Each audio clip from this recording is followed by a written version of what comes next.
नमस्कार, मी अश्विनी जाधव गितारी आणि तुम्ही पाहतायत लोकमत व्हिडिओ। पुणे महानगरपालिकेच्या निवडणुकीसाठी आता वेगानं हालचाली सुरू झाल्या आहेत। पुण्यातल्या सर्वच राजकीय पक्षांनी उमेदवारी अर्ज द्यायला सुद्धा सुरुवात केलेली आहे। यामध्ये महत्त्वाचं भाजप आघाडीवर असल्याचं सध्या तरी दिसून आलेलं आहे।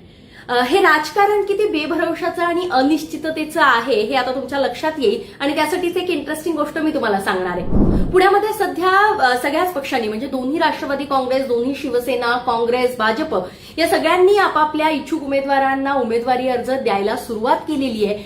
पण यातली इंटरेस्टिंग बाब अशी आहे की भारतीय जनता पक्षाकडनं सर्वाधिक जवळपास 2200 वगैरे इतके इच्छुक उमेदवारांनी अर्ज घेतलेले आहेत आणि भाजपकडनं उमेदवारी अर्ज घेणारे फक्त भाजपचेच कार्यकर्ते आहेत असं नाहीये, तर सर्वपक्षीय इच्छुक उमेदवारांनी सुद्धा भाजपचे उमेदवारी अर्ज घेतलेले आहेत। असं आढळून आलेलं आहे की राष्ट्रवादी काँग्रेस त्याचबरोबर काँग्रेस याच्या याचे उमेदवार आहेत त्यांनी सुद्धा उमेदवारी अर्ज घेतलेले आहेत। भाजपच्या उमेदवारी अर्जाचं जेव्हा वाटप केलं जात होतं त्यावेळी अक्षरशः पहिल्या दिवशी झुंबड उडाल्याचं चित्र होतं।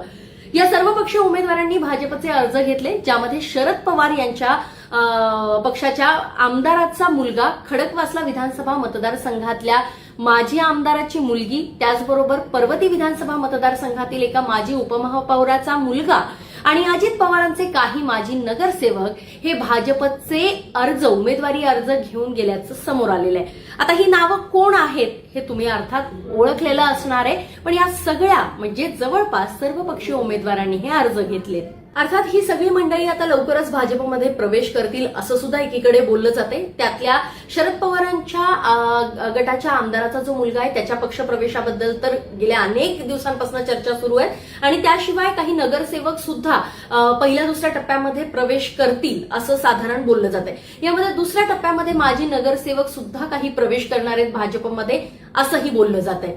खरं तर ही निवडणूक स्वबळावर सुद्धा लढली जाऊ शकते आणि त्याच दृष्टिकोनातनं भाजपनं जवळपास 165 जागांची तयारी पूर्ण केलेली आहे। या प्रत्येक प्रभागातनं अर्ज मागवले जात आहेत, ज्यामध्ये 2 दिवस देण्यात आले होते आणि त्यामध्ये साधारण 2200 लोक उमेदवारी अर्ज घेऊन गेलेले आहेत। भाजपमध्ये खरं तर इच्छुकांची कमी नसताना दुसऱ्या पक्षातल्या इच्छुकांनी उमेदवारी अर्ज घेऊन गेल्यानंतर भाजपच्या या निष्ठावंतांची डोकेदुखी मात्र निश्चितपणे वाढलेली आहे। खरं तर काही दिवसांपूर्वी म्हणजे मागच्या वर्षी लोकसभा निवडणूक झाली, त्यानंतर विधानसभा निवडणुकीत झाली आणि या निवडणुकीमध्ये भाजपला घवघवीत असं यश मिळालेलं आहे। अगदी गल्लीपासून दिल्लीपर्यंत त्यांचाच डंका आहे भाजपचा आणि त्यामुळे खरं तर नगरसेवकाचं जे आपलं स्वप्न आहे या स्वप्नपूर्तीच्या दिशेनं आता पुण्यातले सर्वपक्षीय जे इच्छुक उमेदवार आहे त्यांचा ओढा अर्थातच भाजपकडे आहे।